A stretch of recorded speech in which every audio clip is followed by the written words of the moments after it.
रबी season के अंतिम चरण में करजत खालापुर में यूरिया खाद की भारी किल्लत, सब्जी व फलों की बागबानी पर संकट, किसान चिंतित, त्वरित आपूर्ति की मांग।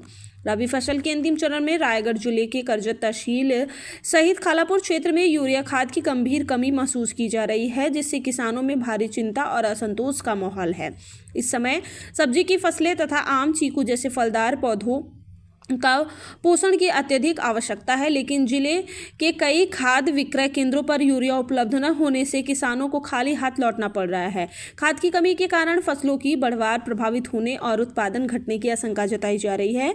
रायगढ़ जिले के विभिन्न खाद बिक्री केंद्रों पर निरीक्षण करने पर कई जगहों पर यूरिया का स्टॉक भी समाप्त पाया गया। करजत तहसील के कड़ाव, कसेले, नेरल तथा खालापुर तहसील के विभिन्न गांवों में किसान सुबह से शाम तक दुकानों का चक्कर काट रहे हैं। किसानों का कहना है कि हमने कई केंद्रों पर पूछताछ की, लेकिन कहीं भी यूरिया उपलब्ध नहीं है। इससे खेती के समय पर खाद न मिलने के कारण फसलों को भारी नुकसान होने की आशंका बढ़ गई है। इस चरण में सब्जियों, फलदार बागवानों और अन्य फसलों को नाइट्रोजन युक्त खाद की आवश्यकता होती है।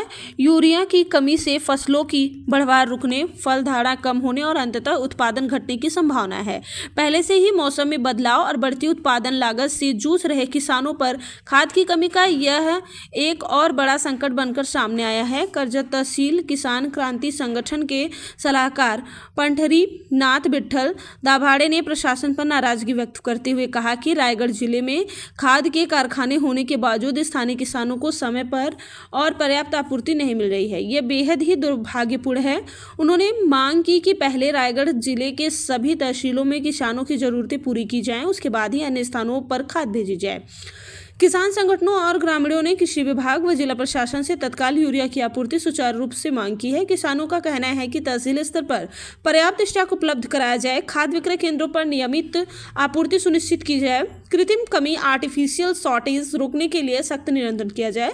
रबी सीजन के निर्णायक दौरे में यदि यूरिया की कमी बनी रही तो किसानों को भारी आर्थिक नुकसान झेलना पड़ सकता है। उत्पादन में गिरावट, बाजार भाव पर असर और किसानों के कर्ज में बढ़ोतरी जैसी समस्याएं सामने आ सकती हैं। अब किसानों की उम्मीदें शासन के त्वरित और ठोस निर्णय पर टिकी हुई है। करजत से नरेश जाधव।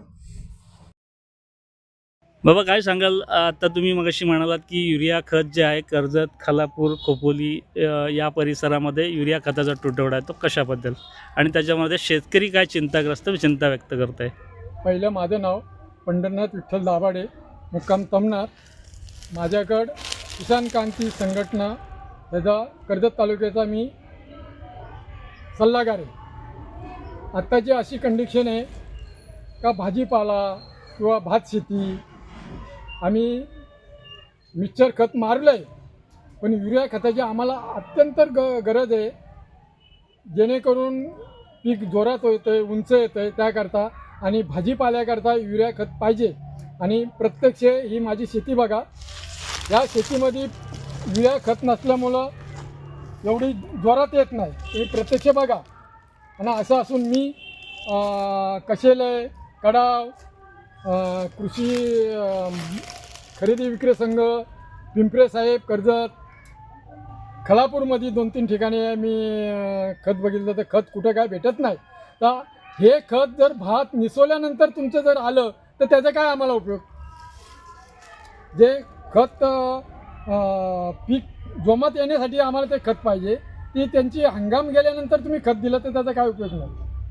आणि आमच्या कर्जत रायगडमध्ये आमची खताच्या कंपन्या असून पहिलं रायगडलाच खत पुरवा आणि नंतर बाहेर पोच करा तुम्ही, अशी माझी आग्रहाची विनंती आहे. एक शेतकरी म्हणून आपण जे आता तुम्ही जे भाजीपाला लावला त्याचंही नुकसान झालं असं बोलताय, म्हटलंय. आता तुमचा काय तुम्ही काय भाजीपाला काय काय केला होता आता यावेळेस? पालक, शापू, माठ, लाल माठ, मुळा, बरेचसे, चवली, मटकी, हिरवा मूग, 2 प्रकारचा वाल, वटाणा आणि राजमा. एवढी पिकं आपण आता एवढी पिकं आपण शेतीमध्ये पिकवतो दरवर्षीप्रमाणे. ठीक आहे. आता जे पिकाचं नुकसान झालं आहे त्याबद्दल आपण काय 2 शब्द म्हणजे काय संदेश काय देणार? शेतकरी म्हणून एक आपला काय विचार म्हणजे व्यथा, शेतकऱ्याबरोबर काय प्रसंग येतो दुसरी त्याचा? गोष्ट, आम्हाला इतका आंब्याना मोहर आला, तो जर आमच्याकडे युरिया खत असता तर युरिया खत आणि 200 ग्राम 15 लिटरला जर पाणी जर विरघळून जर आम्ही आंब्यांच्यावर मारला असता तर आमचे आंबे जळालेच नसते. आता एक सुद्धा आंबा नाही, तुम्ही प्रत्यक्ष बघा, एवढी नुकसानी आहे. हे बघा, ते बघा, ते काढून घे. आता आपल्याबरोबर हे पंढरीनाथजी दाभाडे जे शेतकरी आहेत त्यांचं ही शेत आहे. त्यांच्या शेतामध्ये जे आंबा, चिकू अशी ही जी फळं लावलेली आहेत आणि हा जो आंबा आहे हा अक्षरशः खरोखरच त्यांनी सांगितल्याप्रमाणे हा करपलेला आहे पूर्ण आणि खताचा तुटवडा असल्याकारणाने त्यामुळे हा सर्व प्रकार झाला असल्याचं त्यांच्याकडून सांगण्यात आलं. जर वेळेमध्ये जर खत मिळालं असतं तर आता आज आंब्याचं पीक हे सुरळीत आणि योग्यतेरित्या राहिलं असतं. आणि त्यांनी लावलेली शेतामध्ये तूर बरेचसे पिकं असे घेत असतात.